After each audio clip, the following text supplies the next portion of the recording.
Asia cup শেষ হলে আফগানিস্তানের বিপক্ষে সিরিজ খেলবে বাংলাদেশ। আফগানিস্তানের হোম সিরিজ এটি আবুধাবি বা শারজায় হতে পারে খেলা। 2024 সালে স্লট না পাওয়ায় এফটিসি এফটিপির সিরিজ পিছিয়ে দেওয়ার অনুরোধ করেছিল বিসিবি। ওয়েস্ট ইন্ডিজ ও আয়ারল্যান্ডের বিপক্ষে হোম সিরিজ খেলার আগে আফগানের বিপক্ষে অ্যাওয়ে সিরিজ খেলার প্রস্তুতি নিচ্ছে টাইগাররা। এতে করে টি-20 বিশ্বকাপের দারুণ একটি প্রস্তুতি হয়ে যাবে। ওয়ানডে সিরিজে রাখা হলে র্যাঙ্কিংয়ে উন্নতি করার সুযোগ থাকবে। তবে 50 ওভারের সিরিজ খেলার সম্ভাবনা কম, কারণ অক্টোবরে দেশের মাটিতে ওয়েস্ট ইন্ডিজের বিপক্ষে 3টি করে ওয়ানডে ও টি-20 সিরিজ খেলবে বাংলাদেশ।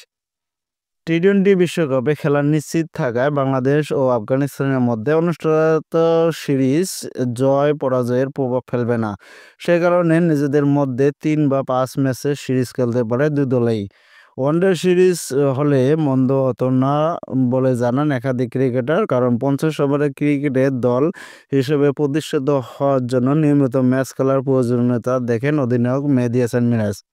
বাংলাদেশ আফগানিস্তানের বিপক্ষে শেষ ওয়ানডে সিরিজ খেলেছে গত নভেম্বরে শারজায়। ভারত সফরের 1 বছর পিছিয়ে যাওয়ায় লিটন কুমার দাস চেয়েছিলেন একটি টি-20 সিরিজ খেলার জন্য। টি-20 অধিনায়কের সেই চাওয়া পূরণের উদ্যোগ নেওয়া হয়েছে। এশিয়া কাপের প্রস্তুতির জন্য নেদারল্যান্ডসের বিপক্ষে সিলেটে 3 ম্যাচের সিরিজ খেলবে টাইগাররা। 30 আগস্ট শুরু হবে এই টি-20 সিরিজ এবং 1 ও 3 সেপ্টেম্বর হবে পরের দুটি ম্যাচ।